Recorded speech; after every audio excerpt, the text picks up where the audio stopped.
Hello everyone. Let's continue going through review problems about objects and references. In this code snippet, I'm creating a custom type person using record class. Recall that you'll have to invoke record class constructor by passing two arguments. The first argument is going to be a string whose value is the name of the custom type. The second argument will be a list of strings which represent attributes for the custom type. We are creating a custom type person with attributes as name, score, and age. Recall that the first argument string person is going to be the return value of the type built-in function if we were to call type function by passing as argument an object instance of person type. The return value from the record class constructor is going to be the custom type person. Then we'll be able to instantiate the custom type person by calling the constructor either using named keyword arguments or positional arguments which line up with the corresponding attributes. In this line of code, we are creating a brand new object instance of custom type person and storing that particular object instance's reference into the variable Alice. The object instance is going to store person Alice's details. If we were to visualize this line of code, we'll draw an arrow from Alice variable box to the object instance of person type, which is storing the details as name Alice, score 10, and age 30. The next line of code is creating another object instance of person type to store Bob's details, and we'll be including a reference to that particular object instance as part of the Bob variable here. The next line of code creates a brand new list object instance which is storing two items as Alice and Bob. We are then adding a reference from the list object instance into the variable team.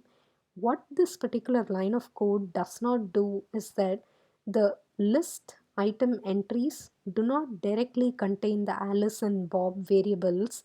Instead, they contain references to the objects that are being referenced by Alice and Bob.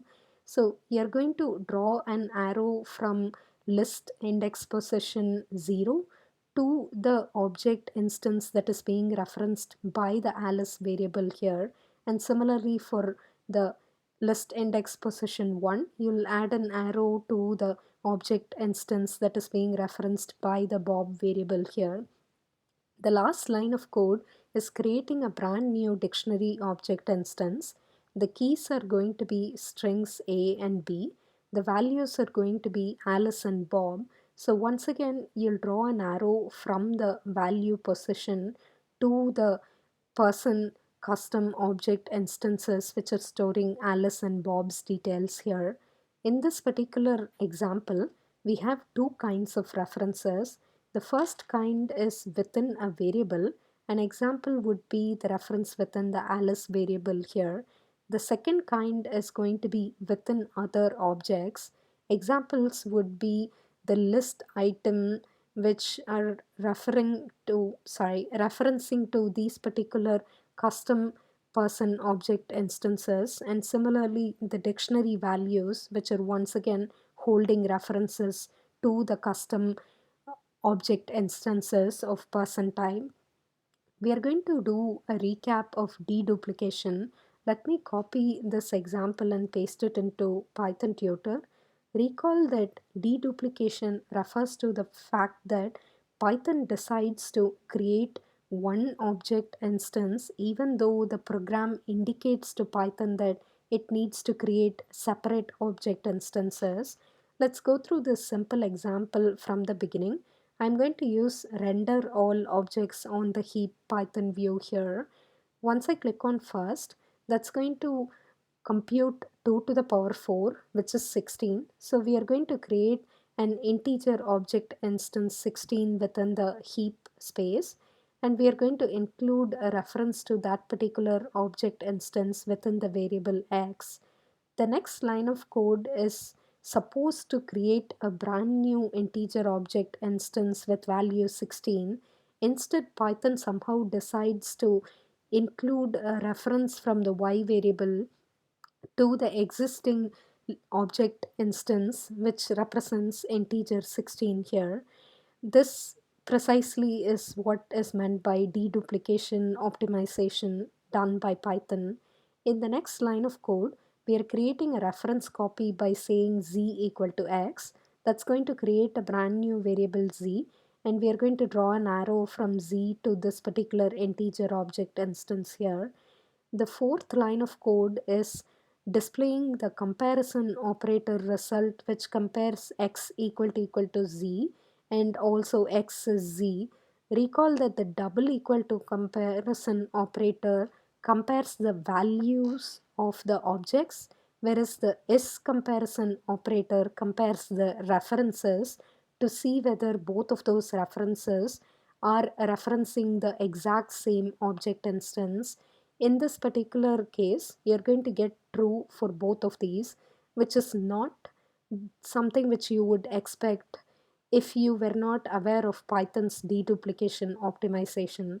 So let's go through the second code snippet here, which is computing 2 to the power 100.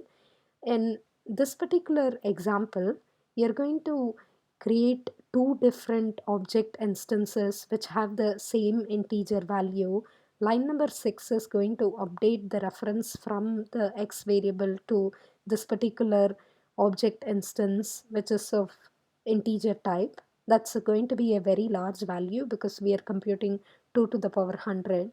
When I click on next, that's going to create another object instance of integer type, and you're going to have an arrow from y variable to this particular integer object instance. Line number 8 creates a reference copy. So z variable is now going to reference whatever is being referenced by y. So you'll add an arrow to the same integer object instance. When you invoke the print function call to display the comparison output using double equal to and is operators, now you're going to get true and false.